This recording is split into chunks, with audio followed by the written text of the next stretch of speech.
So I hope all of you have had the time to watch the various podcasts, YouTube videos, and documentaries about Shep and Shep's life. We're going to jump into more of the details of what Shep has experienced and his learnings and some of the things that Shep has picked up along the way. And over the last couple months, we've reached out to you guys and asked questions that you'd want to hear from Shep. And so we're going to share some of that. And before we even go there, I just want to say thanks again for coming back and being with us. Thanks for having me. So grateful for you to be here. And the very first question I want to ask you, this actually came from one of our members, Sarah Hardwick, which is, what are your core values that you live by specifically in life, but also very much what you live by in business? Thanks for that question. Yeah, it was interesting. I listened to the last speaker, Chris, who I thought was really interesting. Gave me some things to really think about. But I also realized that there's so many ways in life and in business to approach things that can maybe get you the same result, but are a completely different path. So my path for negotiation is to look at a situation and try and decide not how to get the advantage, but how do I create two winners from two enemies? And let me try and give an example of some of the moments in my life. There was a moment in my life when I started representing chefs who were famous and had restaurants. And when I start with an artist, I usually ask them, who do they hate the most? Who's your enemy? And then I try and make their enemy their ally and show them that there's a different path you can take. It doesn't have to be two sides. So in the case of the chefs, it was American Express. None of you are probably old enough to remember, but back in the early 90s, the front page of the Wall Street Journal every day was about how American Express was suing Lydia Shire, Wolfgang Puck, celebrity chefs, because they had refused to take the American Express card. They were only taking MasterCard and Visa. And that was a big threat to American Express. Restaurants were a big part of their income. So when I questioned and found out what was the problem, what became evident was that American Express charged 3%, MasterCard charged 2%.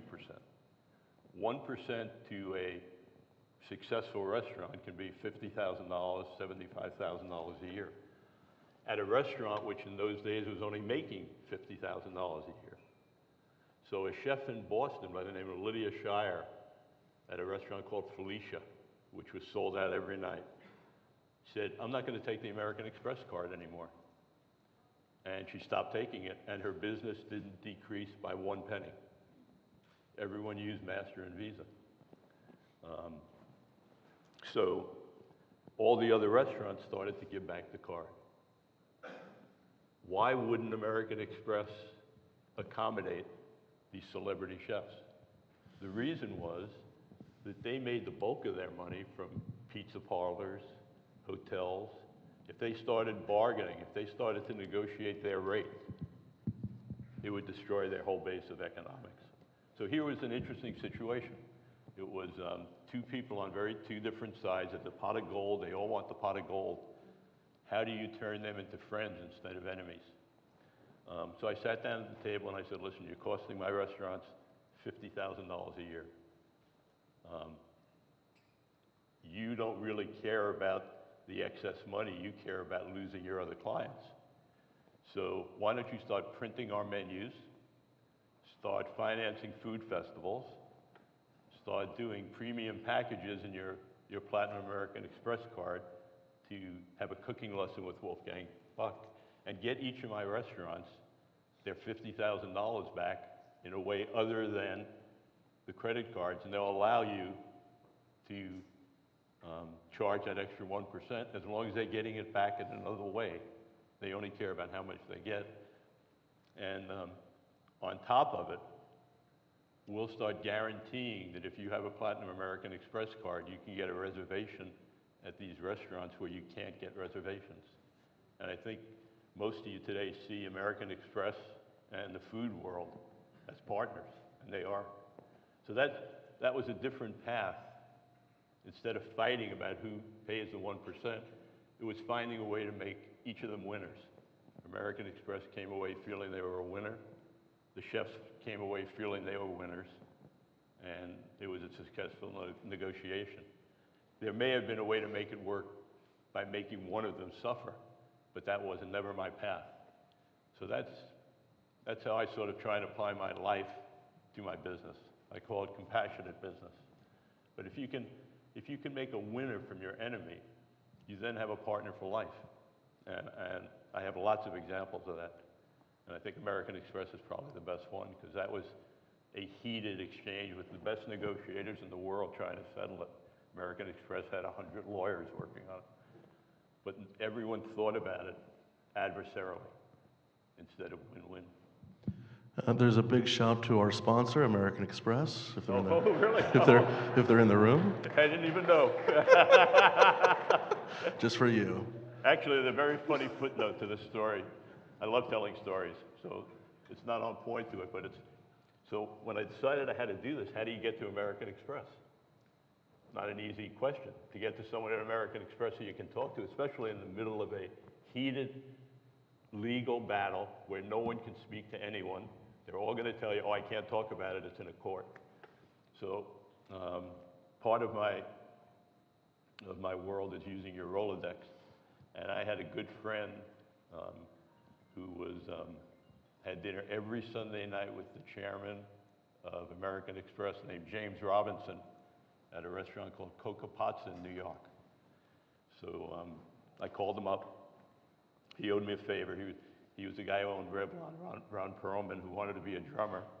And I had Luther Vandross's drummer give him lessons. So he owed me a coupon. And I said, I'm cashing in my coupon. What do you need? I need to go to dinner with James Robinson. Why? Because I'm going to solve his chef problem. You can't. How are you going to do that? So what I did is I mocked up an ad, a New York Times ad, that said that if you never want to be turned down at Le Cirque, Spago, or Nobu again, get a Platinum American Express card. This is the middle of a lawsuit. So he takes me to dinner. I show it to James Robinson. James Robinson says, can you really pull this off? And Perlman says to him, I will vouch for him. If he says he can do it, he can do it. And he got up, and there was no cell phones in those days. It was just pay phones. And he goes to a pay phone. He comes back, says, be in my office at 11 o'clock tomorrow. So I get to the office at 11 o'clock tomorrow. He got fired at 9 o'clock. He was no longer the chairman of American Express. But he had called two other people to the meeting, Ken Chenal and a fellow named Herb Karlitz. And I'm sure Herb is the one who arranged the sponsorship here, because he's still there. And that's how it all happened. But I thought that was a funny footnote to it happening. So I want to go back to this chef phenomenon, because last night we went to dinner, and Nobu himself was at Nobu. And first off, when you go into a restaurant with Shep, and you're like, oh, I have a reservation for 6 or 7, and they're like, oh, what's the reservation name under? They're like, Shep Gordon. They like freak out immediately, and then it just so happens Nobu is there, and then he kind of loses his mind. And I'm like, wow, this is quite the experience. And I just want you to, if you would, just touch on what was the state of affairs in that industry before you kind of stepped in. I know there was a story about Kenny Loggins and Wolfgang Puck, and if you would kind of just share like where these guys started from and where it is today. You know, I think I've spent my whole life dealing with artists, and the history of any collection of artists is pretty much the same. They get raped and pillaged. They're basically wandering minstrels. What I mean by that is recording artists were wandering minstrels before they invented the phonograph record, the record stores, radio station. Michael Jackson would have been going from, you know, castle to castle playing. Chefs had one restaurant. They were same thing, a rising class of artists who were taken advantage of by everybody because they didn't really have power with it outside their audience, and they didn't think they had power. So I got mentored by a great French chef, and got to see the culinary world through his eyes. This is back in the 80s. And back in the 80s, there was no chef owner who I know of that had 2 restaurants. They were single owners. They weren't great businessmen. Either they worked at a hotel. But I got to know them all, and I could see they were just great artists in the same way that they were living the same life of my musical artists. They were waking up in the morning, and if you're a musician, they're sort of writing a song. If you're a chef, maybe you're going to the market looking for new products. They come to where they're working that night, they change their clothes. The back of the house, they're trying to fix everything that went wrong the night before. When they come into the front of the house, they're dressed perfectly, whether it's Alice in his makeup or Wolfgang in his whites. And they play the room, hi, hi, hi. They have to serve their hits, and they have to make new dishes. And a recording artist like the Rolling Stones has to play their hits, and they have to play new songs. So everything was very similar. People come because of you. The drawer is the same. They're willing to spend money. But the chefs one, as I got to know them, hadn't been organized. So they were working in single restaurants making, I think Wolfgang had opened Spago, and I think the year I started with him, which was 92, he had cleared $80,000. And he was the #1 chef in America in terms of money earning, except for guys who worked at hotels where maybe you could get 100. But these were great artists who were selling out their venues every night, had great audiences. And I ended up on a journey where this one chef who was Roger Roger, who started Nouveau Cuisine, who was my mentor. I went on the first tour with him, thinking that he was collecting money on his shows and thinking he was getting treated right. And I realized he wasn't getting paid. And it ended at a place called the Highland Inn in Carmel, California, which some of you may know. They do a thing called Master Chef Series. And the night after he performed for free, sold out house, $250 a person, didn't get paid, had to pay for his incidentals. I booked us into the restaurant the next night because Roy Yamaguchi was cooking, and they wouldn't let him eat in the restaurant because the help wasn't allowed to eat in the restaurant. And I remember asking the owner of the hotel, how do you define help if you're not paying him? You're not treating him right. What exactly makes him help except that you're selling the concept of eating his food? Then I got on a plane, and it really pissed me off, and I said to Mr. Berger, I said that I sort of had the skill set to help him, and I wasn't going to let people do this anymore. But I had no idea what I was going to do. And when I flew to Hawaii from San Francisco, and I had Kenny Loggins playing at a Nissan convention at the Ritz-Carlton, and he got paid.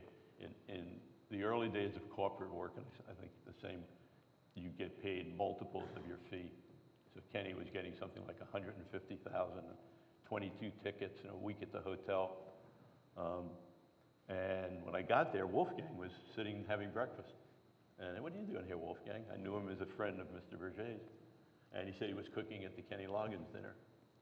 And he said, well, where'd you come from? And I told him this horrible story about Mr. Berger, what I thought was a horrible story. And he said, are you kidding? They actually gave him a room that was ready? I said, yeah. I said, okay, so let me tell you my story. He said, they called me up to do the event. I do them because it's good for my restaurant. I have to go build clientele. They promised me 2 first-class tickets. 4 days before I left, they got a hold of me and said that they couldn't source some of my food, so I ended up bringing 150 pounds of food from LA. When I got to the airport, there was nobody there to meet me. I called up. They said they were very busy jumping a cab. So now I have to have 2 cabs because I have the food. I get to the hotel, they don't have any refrigeration space for me because they're doing all the other banquets for the Nissan group. I have to walk the food a mile down the beach walk to another hotel, and I walked it back this morning, and they only have 2 people to help me prep. And they gave me coach tickets. And I said, well, why do you do it? And he said, because we have to keep our businesses successful. We need to reach out to new customers. And I said, you're out of your mind. That's exactly like the Chitlin circuit, which was the black music circuit that was, and I told him I was going to handle Verger. When I got back to LA, maybe a week later, he asked me if I'd come over to Spago for lunch. And he had 120 of the world's greatest chefs in the room with a huge sign that said, "Help us." And the first thing that came out of it was the American Express situation. And that's sort of how I got into it. You know, my conversation was that I can't really help any one of you individually, but as a group, I can move it ahead if you trust me. And the way I'll get you to trust me is give me your enemy. Who's your enemy? I'll make him your friend. And then they let me do. I asked them all if they would give me the ability to, if I could find someone who would start a broadcast situation, work for free for 2 years, and everyone agreed. And that's how the Food Network started, because they had no talent costs. So that's sort of the beginning of the journey. And I'm sure all of you now know the end of the journey, ending with Nobu, who was really funny. I managed it for a while, and I did everything pro bono because none of the chefs were making any money. So my whole chef career was pro bono. And Nobu, I hadn't seen Nobu in a couple of years, and we had a really nice reunion last night.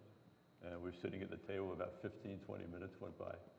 And I was thinking to myself, wow, I worked for him for pro bono, I love him. I'm really shocked he hasn't sent food to the table. And finally, this wave of stuff came in. It turned out, I said, fucking finally. Holy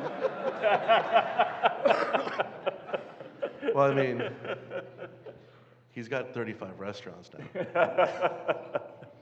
So, were you around when some of these guys, these restaurateurs, went from, you know, one restaurant to 30 restaurants? And did you watch that growing process? It was a beautiful, beautiful business model and a beautiful evolution.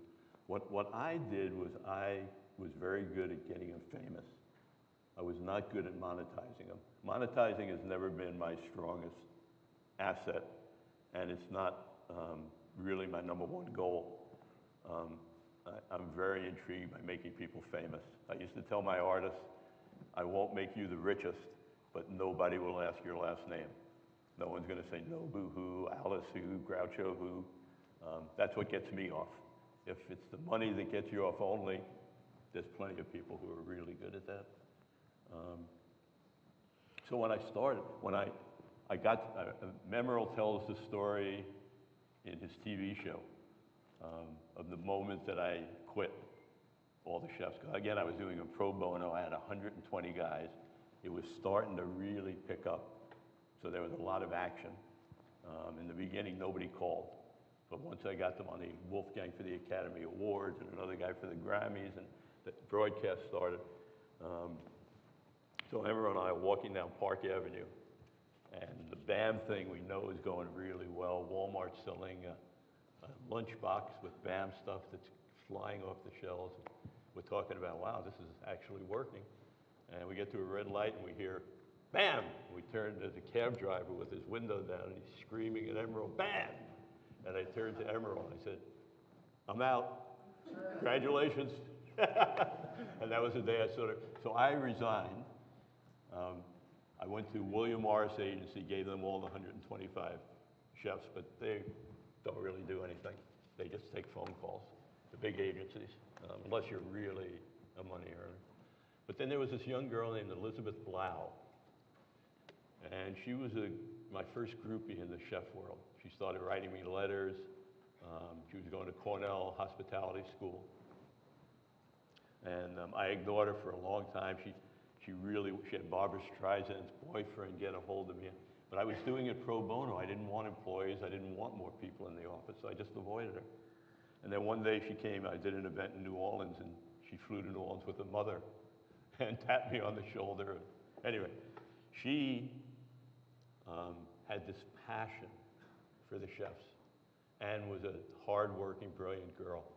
And when Steve Wynn decided to build Bellagio, he was going to have one restaurant, Le Cirque, and she was hired to be the door person for Le Cirque at Bellagio before it was built. And she convinced Steve Wynn to create a model to bring in 7 or 8 celebrity chefs, convincing him that they could do as much for F&B, food and beverage had always been a money loser in casinos. She convinced him that it could not only be a money earner, but could bring people. And she created a model that allowed these chefs to have hundreds of restaurants. And it was the first time it was ever done. And it was successful, which was Jean George. He did prime steak. They paid him an opening fee. The hotel owns the restaurant. They paid John George a $100,000 opening fee.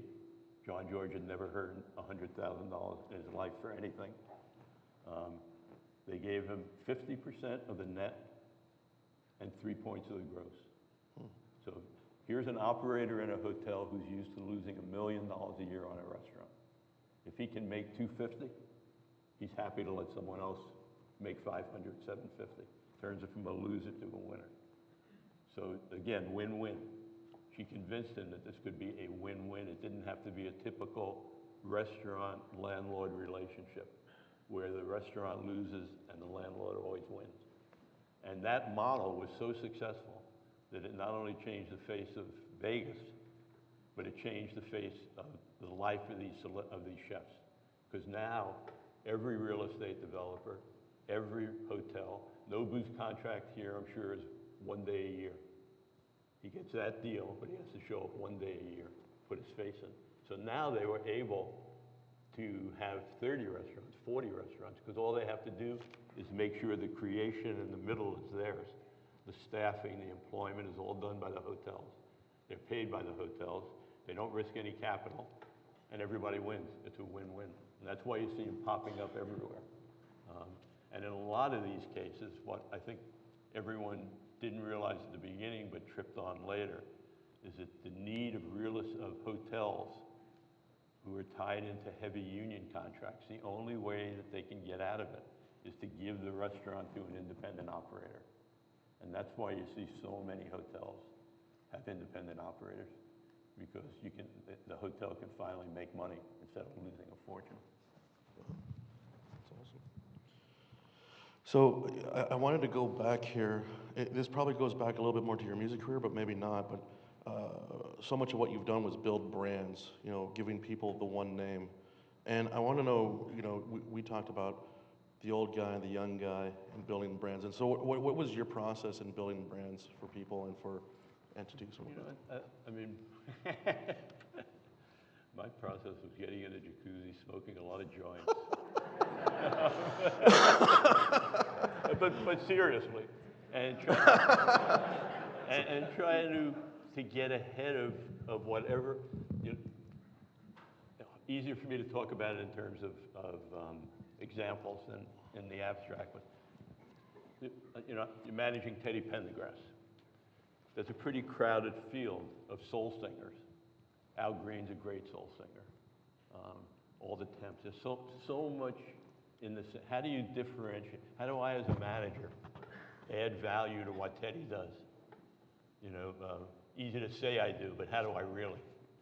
And the way that I would always get to that for each of my artists was try and really get off the planet and try and think about, if I woke up in the morning and I picked up this newspaper and it said this about my artist, would that be a career changer? And so let me get back to specifics. So in the case of Teddy, how do I separate him? So I know his appeal is sex. That's his real core appeal, which is in building any brand, you have to know what your connection is to your audience. His was sex. Happened to be through singing, happened to be through other things, but sex was really the thing. You go to his shows, girls are throwing panties, but we had we were basically only in the Afro-American world. There was no bleed over to the white world. So how do I get that bleed? I can stand up and say he's great, but who cares? So what came to me after a lot of joints in the jacuzzi was, wouldn't it be great if I could get white America to see an event of Teddy performing for women only and drive home the point that this is all about sex? And I think if I can accomplish that, I can start to spread them. And that manifested into, okay, how do I do it? And we ended up doing for women only. One of my real challenges in brand in terms of the brand was, how do I do that and not have him appear arrogant? How do I say I'm going to do a concert for women only and not appear like an asshole? And how do I do that and keep the men? And I knew that if I put a picture of Teddy in, I'd lost the game, because half the audience is going to say he's an arrogant asshole, and it's just not going to work. And it took me days, but finally I came up with a picture of a stuffed teddy bear, which nobody can hate, with a little note saying, "Come spend the night with me, love, Teddy." So it was really soft. It wasn't offensive. We didn't get any feedback on it. So then I'm thinking, okay, now I have 3,000 people in a room. I have TV cameras. How do I want people watching the TV show to see these 3,000 people? So I gave out chocolate teddy bear lollipops. He does close the door, and the women are just, and that was our TV shot. And the press release, because the end game for me was Elvis. Elvis, you couldn't see his hips. It was all about sex. So we started calling him Black Elvis. And when you match Black Elvis with these women screaming and throwing panties, it gave him a brand identification different than every other artist in his field. So I also managed Luther Vandross. Now, how do you differentiate? You know, they're pretty close. Luther and Teddy. I don't know how many of you know these artists, but they're both pretty close. So how do you brand differentiate between the two and have some impact and not just be jerking off? I mean, really do something that's real. Because you can fool anybody with stuff that isn't real, but it doesn't work. So it only lasts for a bit. So with Luther, it was the same routine, the same jacuzzi, different joints. But his was romance, where Teddy's was sex. You know, get to the bedroom and close the door, baby, here I come. Luther was about romance. It was candlelight.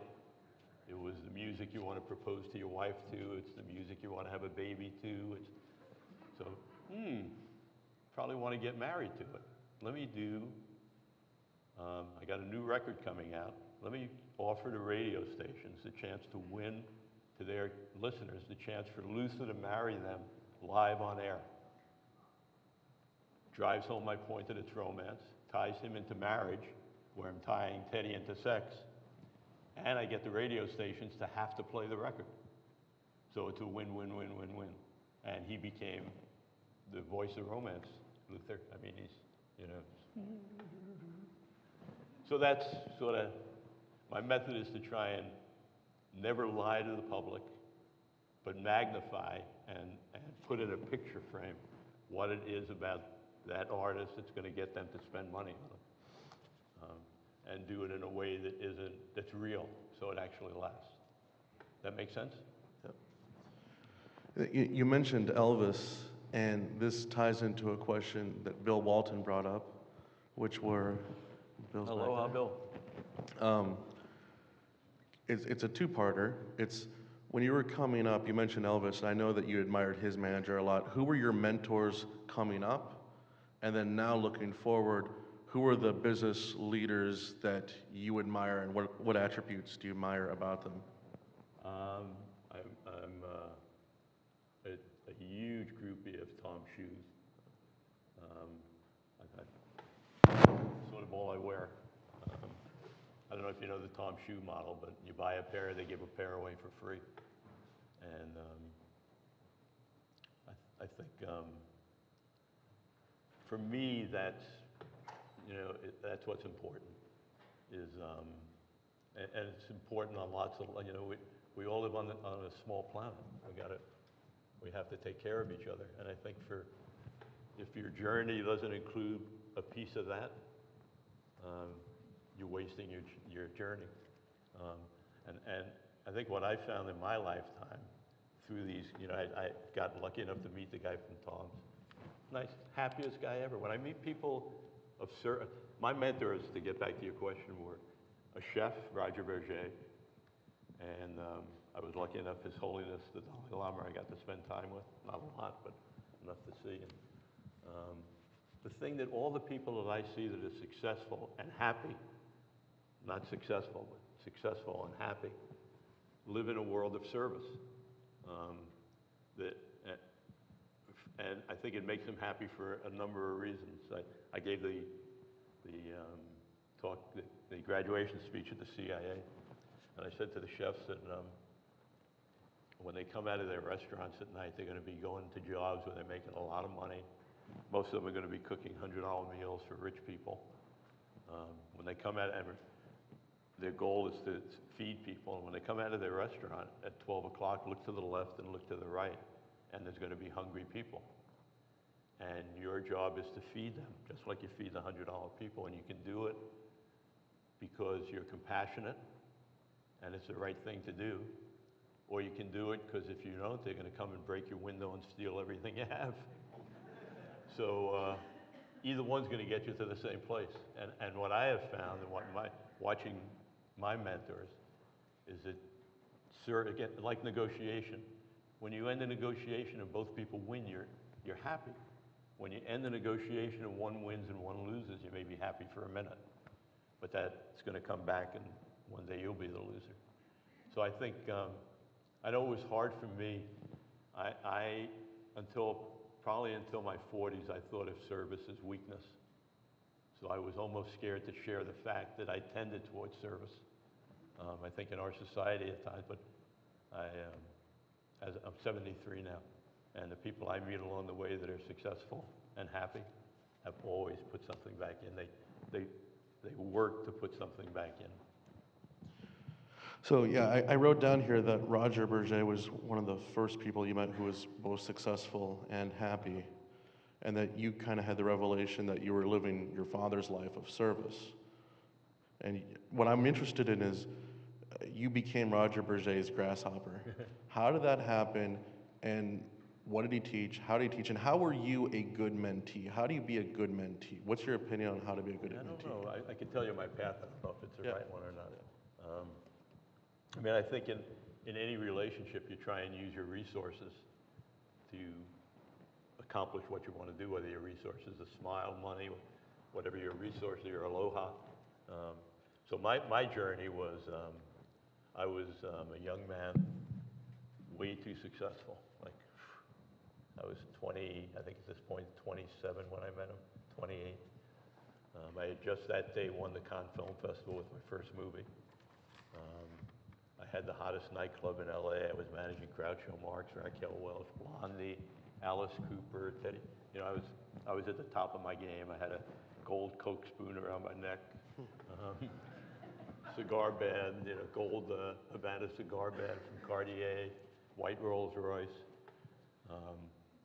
But when I was conscious enough, and I was very lucky, thank you, Lord, to realize I was in deep trouble, that I was headed for a major crash. And just looking at the landscape around me, you know, Janice was dead, Jimmy was dead, Jim Morrison was dead. All the people who had gotten me in the business were dead. And I was riding a wave that could only lead to some kind of disaster. And my knee was, I'd sweat. Never really, you know, never comfortable in my skin, but doing really well and appearing to be, you know, and happy every second. But when I would pull away, I knew that that was a different kind of happiness. It was a drug-induced, momentary, ego-based. But I had no idea how to get out of it, nor did I really know if I wanted to get out of it. And the night I won the Cannes Film Festival, I got taken to this restaurant. And in the restaurant were the who's who, because it's the Cannes Film Festival. And everybody was sort of like me. They were, you know, knees were shaking, sweating, looking around. Barbra Streisand, Clint Eastwood, Pavarotti. And nobody seemed really comfortable in their skin. And then into the room walked this white-haired man in a white suit and jacket. I didn't even realize it was a chef's outfit. And the room got silent. And like every head turned to him. And Anthony Quinn jumped up and hugged him. And waiting online was like James, I can't remember his name, but James Coburn. And I've always been attracted to power. I'm a groupie, complete groupie. And I've always been attracted to power. And here was now, in the middle of this room of the most powerful people in the entertainment business, this guy who they all looked at as the power guy. And he was the calmest thing I'd ever seen. He was like I don't even know how to describe it. It was just like the calmest lake you've ever seen. And I made my mind up that day. I said, I gotta see if he'll let me follow him because I want to do what he does. That's who I want to be. He looked happy, and he had the power. So I waited till service was over. I got really fucked up. A lot of cognac, a lot of blow. Everybody left. He was sitting at the bar talking to someone who I thought was Picasso. And when Mike Myers did my movie, he proved to me that it couldn't have been because Picasso was dead by the time I got there. But I still to this day see Picasso there, and, which is weird. But I went over to him and I said, I'd like to be your grasshopper. And what is this grasshopper? For those of you who don't know, there's a TV show called Kung Fu. And David Carradine would sit at the feet of this old wise man who was blind. And he was the wise man's grasshopper to learn the secrets of life. So I want to be a grasshopper. What is this grasshopper? He had no idea, and he could barely speak English. And I said, well, I want to just be around you. Can I be around you? And he said, do you cook? And I said, no. And he said, well, if you learn to cook, I'll let you work in the kitchen for a day or two. And how do I learn to cook? And he gave me the names of a couple of cooking schools. Marcella Hansen in Italy, Charlie's School in Bangkok. So I went to both schools. I was lucky enough to have a film in the festival the next year. I came back. And I'm here. I went to school, and he had no idea who I was. I mean, I was a complete blur. But he's such a nice man. And he, what is this? I told him, and he said, oh, I'm so sorry. I'm leaving for Bangkok tomorrow. And I said, can I come? And he was very surprised, but he doesn't have no in his vocabulary. He's a yes guy. So he said yes, and I ended up going. And I realized that I could use my resources to get his attention. That, you know, I wanted his attention because I wanted him to understand how badly I wanted to be around him, and that it wasn't because I wanted anything. So I took the top floor of the hotel that he was cooking at. He had a little room. And I brought 2 or 3 friends, and I gave him massages every day. And we went on tours up the river. And then for the next 15 years, at the end of the Cannes Film Festival, I would hire a bus, and he'd invite 10 of his friends, and we'd go on a cooking tour, and I would pay for everything. And through that, we developed this amazing friendship. And he never once ever told me what to do, how to do it, but I watched the way, how compassionate he was to make sure everybody was happy, how joyous he would get it. You know, you get an impression of a chef that if you tell him, I don't eat cheese with the broccoli, they're going to flip out. He would get joyous if the customer would, if he knew what they wanted, because then he could make them happy. His whole goal was making them happy. And when I had the privilege of meeting His Holiness the Dalai Lama, I ended up going on the road cooking for him. And they were sort of the same person. It was really, one dealt in spiritual stuff, one dealt in food, but they were exactly the same. And my relationship with both was the same. We never discussed anything. But I think what I came away with, for me anyway, and I think things like this are very personal. You know, I'm just reading Homo Sapiens. I don't know how many of you have ventured into that territory, but it's really interesting because the point he makes in a very strong way is that there's nothing real. It's all what you manufacture in your mind. You know, you create these things, but what I created, whether real or not, when I seen the way these 2 people went through life, was that any situation they got into, they saw the miracle first, then they saw the object. Whether it was a person, a tree, a shirt. And I think I try and use that in negotiations. That's where the win-win comes from. You don't want to beat somebody who's a miracle. You want to lift them up. And so that was my takeaway, and that's my way of trying to put service into everything. Is trying to see a miracle in everything I see. And then it's really hard to not be of service to them, whether it's a plant, a dog, a human, a piece of furniture. Um, they're all miracles and deserve to be treated as such. And I think Bill would agree. Yeah, I don't even know how to ask a question after that, you know?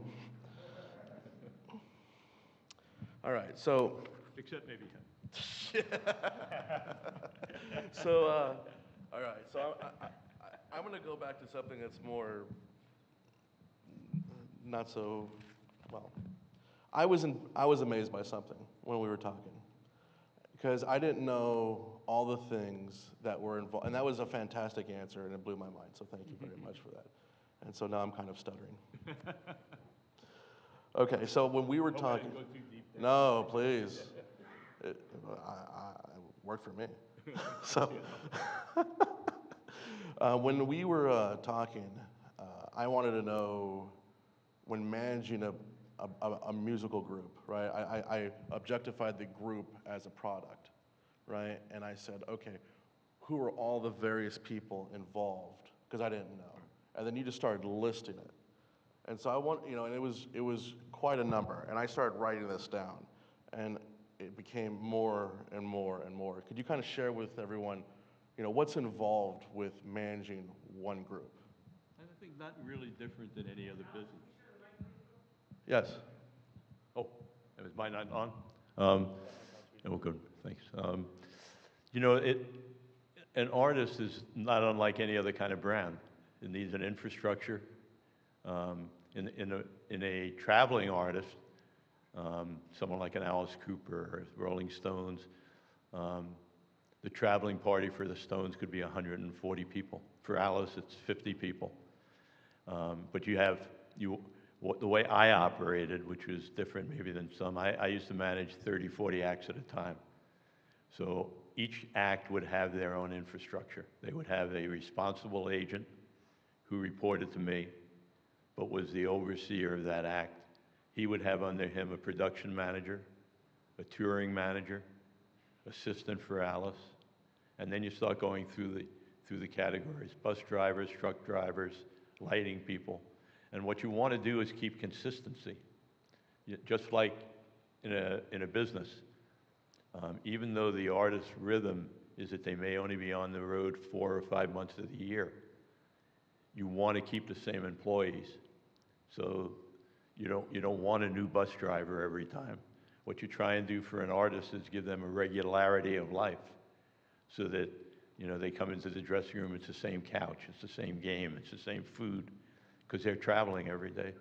So I would say an average artist is about 45 people in the entourage that you keep on salary during the year: the musicians, PR people, business managers.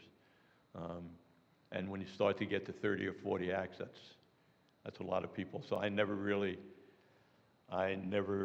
dealt with past the agent, the guy in my office who was responsible.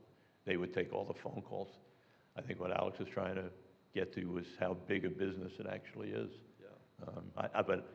But for me, it was always a boutique business, because I only dealt with each artist in a very limited area. I was not a good manager in terms of infrastructure. I was a good personal manager. So I left that to other people. I never, you know, when you're managing, as you all well know, a lot of people, you have to be a no person, and that's part of the job. And I never liked being a no person, so I limited the amount of people I had to deal with. I cheated.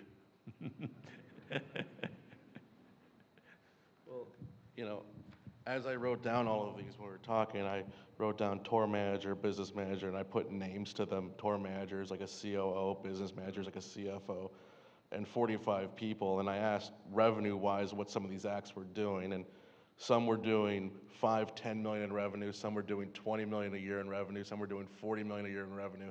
So technically, your responsible agent was acting as president, and you were CEO of 40 companies at one time, which is an absurdity if you think about it. all of which are touring around the world at once. And my question was, what direct reports and how did you manage your responsible agents, and how did you keep them from like not dying on you? Well, it depended on the act. I had one act in particular that was probably my biggest money earner, but it was my only difficult act. And I would hire someone for the job. I went through about 7 or 8 people with this particular artist, but I would hire him, and I always wanted to be honest. Honesty was always sort of the key to whatever I did, and they'd come in for the job, and I paid a huge part of my percentage to responsible agents. And on this one particular act, that meant you would make, this was like a record company guy who was making $125,000 a year, and when he'd come to my office, he'd make $1.5 million. He'd go from 120 and get really excited, and I would always tell him, you're gonna make over $1 million this year, but you're gonna spend every penny on a psychiatrist. And in most cases, I was right. There's some correlation between huge money earning in the music world and the need for psychiatry. I'm not sure of the link. But my thing was just overpaying.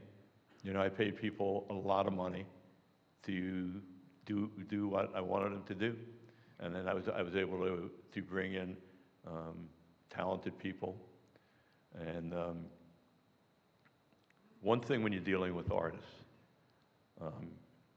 and I'm sure it's in a lot of other fields where the public gets involved, is that one of the rules, and I tell everybody in my office, who's ever the closest to the artist is the next one to go.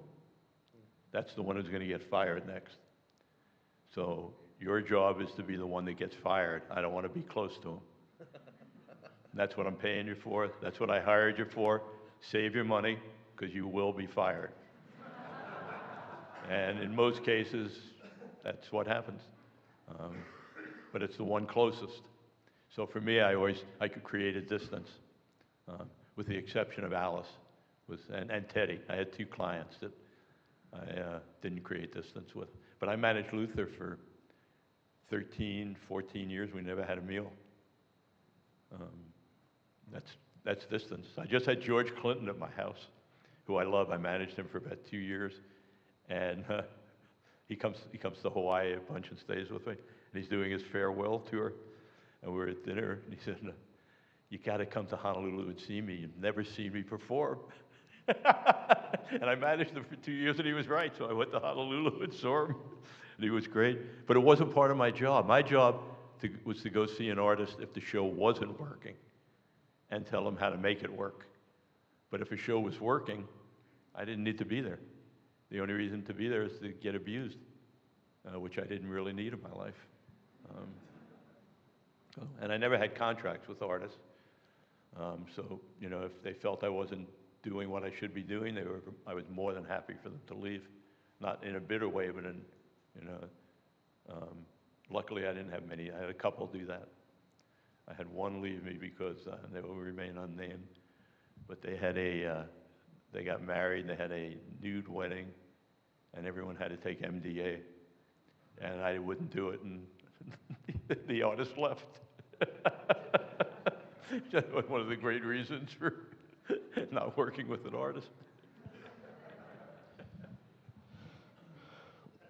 So we were talking about keys to success, and you were talking about the importance of allowing yourself to fail, and how you allowed your team to have the ability to fail, and then subsequently having a filtering system for failure.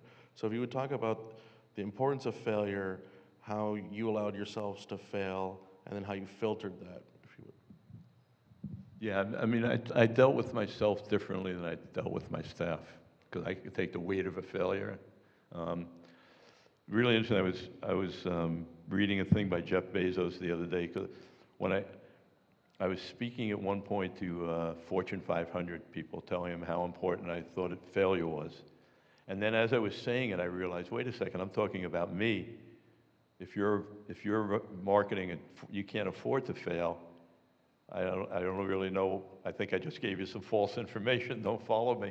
And when I left the talk, I got on the airplane and Jeff Bezos, it was the interview on the plane, and he ended it by saying, you have to be willing to fail big or you're never going to win big. And I thought, it really, the same rule sort of applies. Because if you're not willing to fail, you're never going to think out of the box. And you're just doing what everybody else does, which is marking time and making believe you actually have the answer. So I think the willingness to fail is really important. In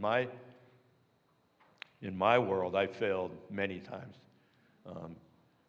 But in my office, what I used to encourage my people to do was to try and think like me. They could either in the jacuzzi with the joints or on their own, but think of things that are out of the box for the artist. You know, not going and doing a record signing at a record store. Anybody can set that up. And then we would meet my method at my company was that all the responsible agents would meet every morning, and they would pitch me the ideas they thought of. And I became the filtering system for their failures. But some of them were amazing. The radio station weddings came from one of the kids in the office. Didn't come from me. Came at our morning meeting. And as soon as I heard it, I said, I think we can pull this off. But we had lots of ideas we couldn't pull off. I mean, after I did a thing with Alice where we broke down a billboard and in London with a nude picture of Alice. So I was managing Rick James at the time, and one of the kids came to me with an idea of Rick James climbing the Empire State Building naked. And that's not going to work.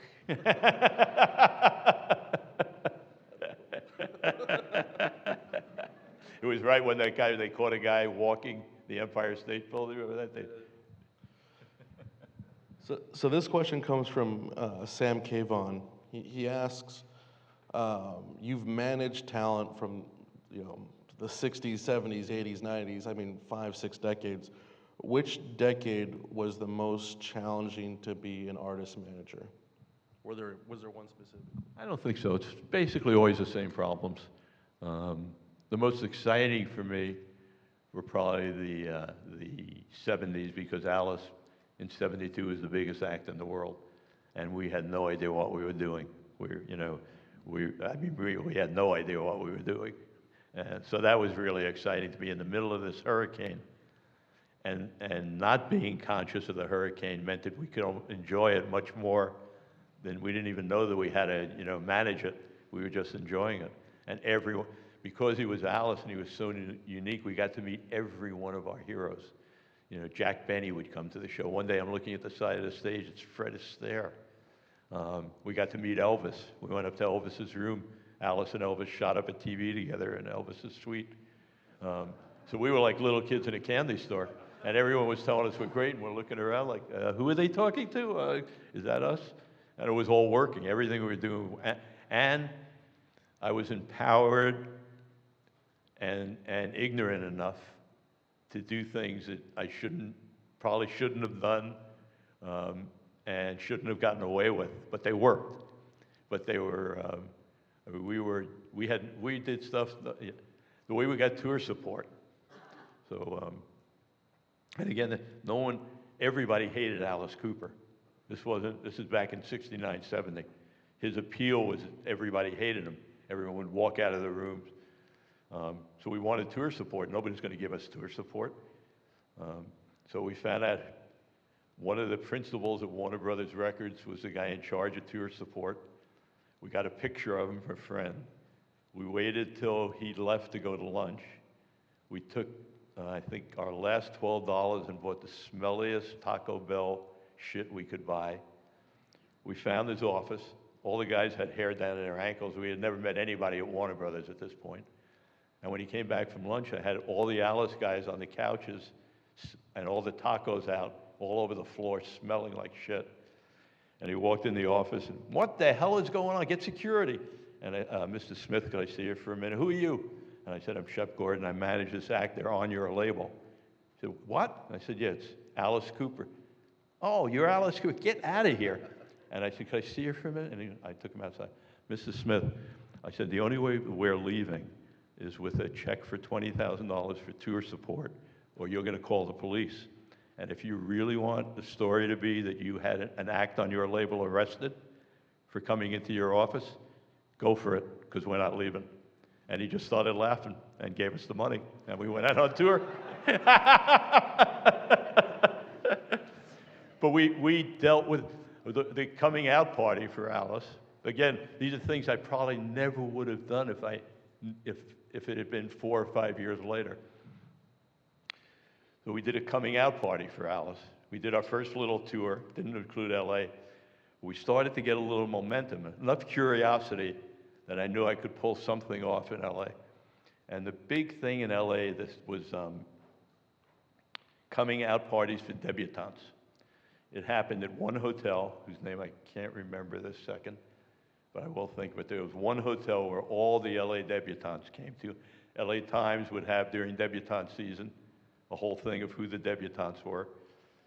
So I booked the room as Alice Cooper, coming out, debutante from Pasadena. We never told the hotel. It was the president of the record company's wife's birthday. So I told him that Alice wanted to throw a birthday party for his wife. So he invited all these people to come to the party. So we had Ahmet Ertegun, we had all the who's who. I let out the word in the underground press that they couldn't miss this event, that this was Alice's coming out party. When you showed up at the hotel, the Coquettes, who were a group of transvestites from San Francisco, were there with Camel, you know, remember Camel cigarette girls? They were the Camel cigarette girls with cigars, cigarettes, Vaseline. And then there was a gorilla taking your invitation, like a dressed gorilla. And this is the coming out party for a debutante. The hotel's freaking out. Nobody knows why they're there. A birthday cake comes out, and we had a lady named TV Mama, 500-pound stripper, who came out of the cake to wish Mo Austin's wife happy birthday. At which point they walked out of the room and left. And then Alice got on and played, and that was his coming out party. So everything we did completely ignorantly, like bulls in a china shop. You know, I was an old acid head, so nothing's going to stop me. And we just kept rolling, and we got lucky, it worked. Well, that leads me into my next question. Ian Sells asks, and I think we all want to know, what is the craziest thing you've ever done or participated in, but has never been written about or spoken about or ever uttered in front of anyone, ever? Boy, that's a tough question. I think it's very easy. Yeah. Yeah. I don't know. That is really a tough question, because I talk so openly about everything that there's very little left. Almost everything in my life is sort of like that. I'm trying to think of one that I haven't talked about, and I'm really having trouble thinking of one. But come back to it, and I will think of one. Well, which one spikes you for you was like, okay, guys, we've crossed the line on this one? I think, you know, some of the things like the paper panties on Alice's album, which I don't know, you've all maybe heard the story, but that's about as far as I ever had to take one. We in that same zone of, you know, nobody really caring about Alice, us not taking no for an answer.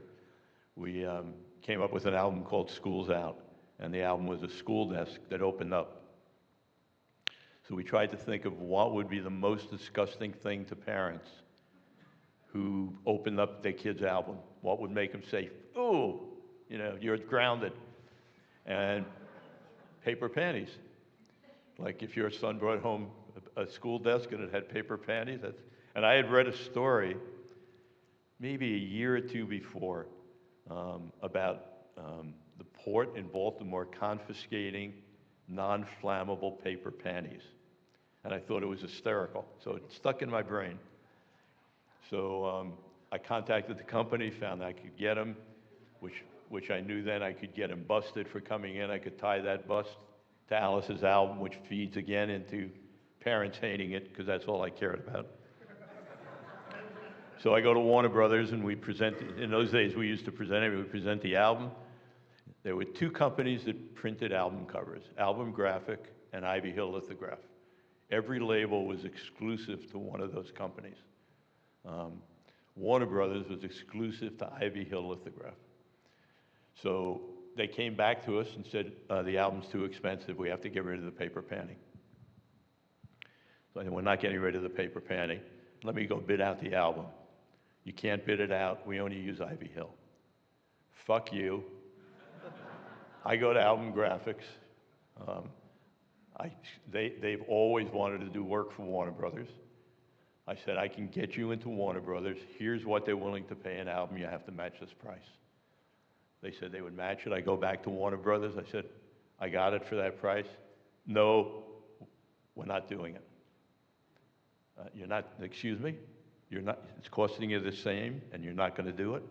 And you're not going to do it because you have a relationship with, you're going to hurt my artist because you have a relationship with a manufacturer?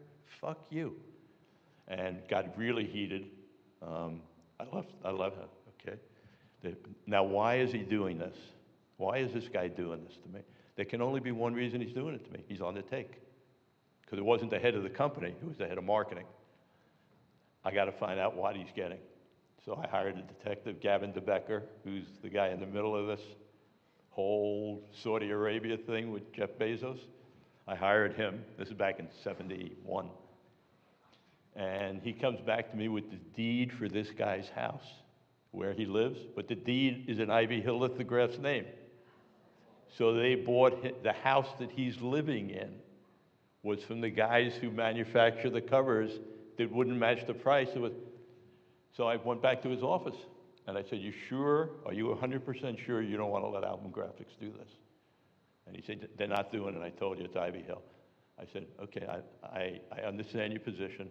If I was living in their house, I would feel the same way. And he said, what? And I said, yeah, I just happened to get a copy of the deed. And then you still live at that address? And he just caved immediately and paid the price. He paid the extra money for Ivy Hill to do it. So he didn't have to compromise his house. He made me burn the thing. But we got the panties. And the reason I fought so hard for, but the reason that I fought so hard for the panties was that I knew I could get him confiscated. So I knew, there was a reporter in Baltimore named Tom Zito, worked at the Baltimore Sun, and I knew that if I gave him an exclusive on the biggest panty raid in history, because he's going to run with it. And we sent 15,000 panties through Baltimore. I never told Warner Brothers I was doing it. We shipped 1.5 million albums with flammable panties. When the story came out, Warner Brothers thought that all 1.5 million were the ones that got confiscated and just freaked out on me. It was like, you fucker, you. But it happened, we arranged it so they were all okay, they were all flammable. So it was worth the fight, because we hit the front page of and that album sold 1 million units in, I think, 4 days. It was worth the fight. But I don't know if I would do those kind of things today. Sort of different.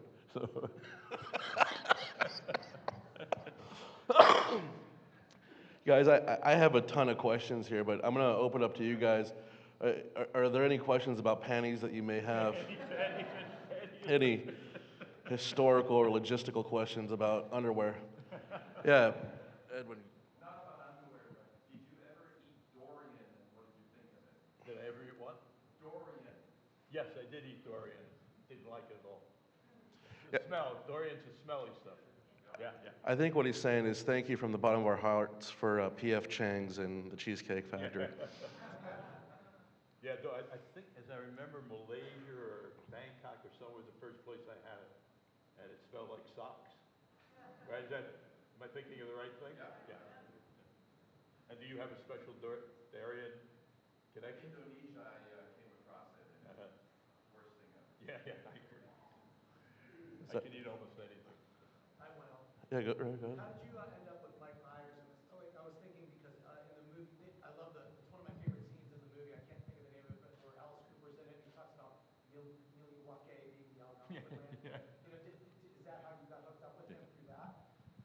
Yeah, I mean, again, here's the win-win part of life. Um, we got contacted.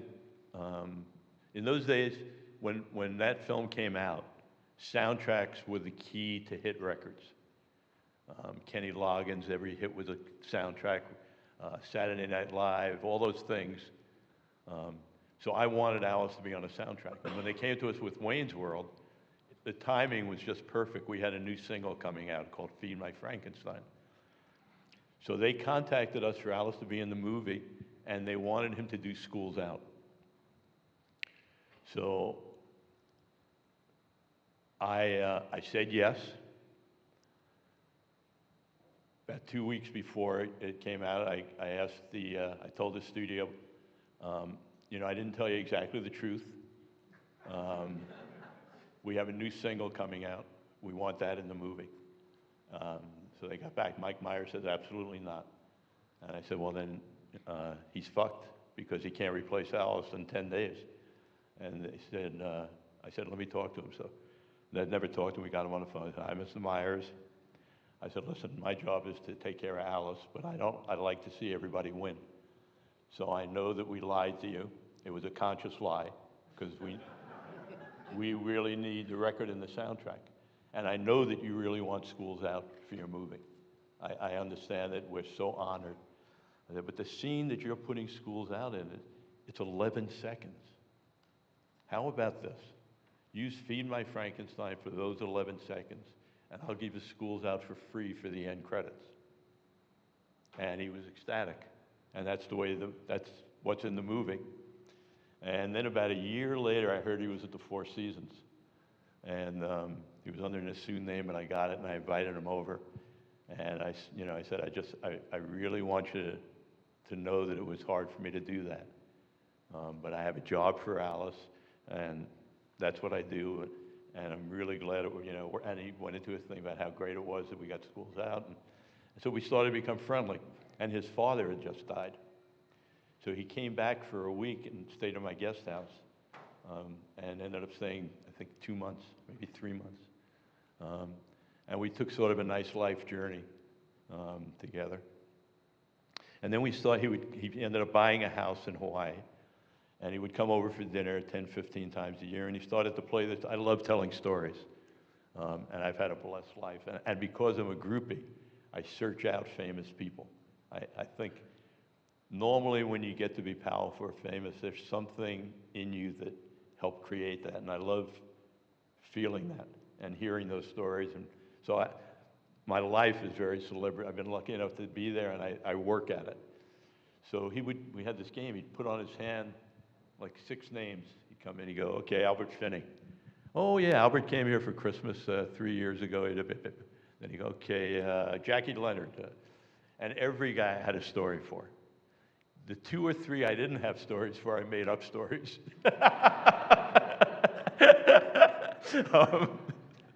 And then he started saying to me, we got to preserve this. You got to let me film this for history. People have to hear these stories. And I've always been very cautious of fame. I love the shadows. I love my life in Maui. Sarong and a t-shirt, and I'm a pretty happy guy. So I didn't really want to flirt with it. There didn't seem to be any upside to it except ego. And I had fought that battle in my 30s and felt like I got through it. And then I ended up in the hospital with an emergency thing that chances of getting through weren't that great. And I was really drugged out. I had been out of surgery maybe 6 hours, and the phone rang, and it was Mike. And now you're ready? And I was feeling so sorry for myself in this hospital bed with tubes in me and shit. Oh yeah, let's do it. And maybe 6 weeks later, I called him and I said, did I say yes? And he said, yeah. And I said, can I get out of this? And he said, I'm staffed up. We're going. And I'm really thrilled I did it. It's been an amazing self-reflection lifesaver. And I think if I have anything to contribute, he really captured he amplified what the message I would like to send to people, which is you actually can be a good guy and be successful and be happy. And so I'm very proud of at first, when it first came out, I couldn't look anyone. Someone would come up to me and say, "Oh yeah, Superman." I couldn't even look him in the eye. I would like have to look away. I was so embarrassed by the name Supermensch and the whole concept, but it's really grown on me, and I've become very proud of it.